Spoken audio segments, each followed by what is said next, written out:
আজকে হঠাৎ করে সিন্ধুমণি একটু চিকেন রোস্ট খাওয়ার বায়না করলো।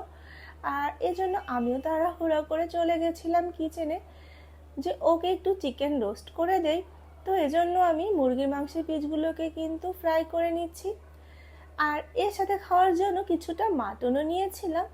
এখানে মাটনগুলোকে আমি আগে ভাগে ম্যারিনেট করে নিচ্ছি। তো এরপর দুই হাঁড়িতে আমি দুটো রান্নাই বসিয়ে দিয়েছিলাম। এখানে চিকেন রোস্টটা হচ্ছিল, অন্য হাঁড়িতে কিন্তু মাটন কষাটাও হচ্ছিল। আসলে শুধু রোস্ট পোলাও খেতে তো আর ভালো লাগে না, সাথে একটু ঝাল মাংস না হলে মোটেও জমে না। আর মাটনে গোটা রসুন খেতে আমার ভীষণ ভালো লাগে, এর জন্য কম করে হলেও দুটো রসুন তো দিয়েই দেই।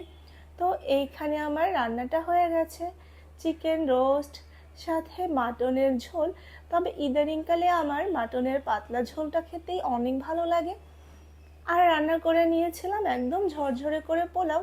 যদিও বাসায় অন্য শাকসবজি মাছও রান্না হয়েছে, আর ওইগুলো আমার শাশুড়ি মা রান্না করেছে।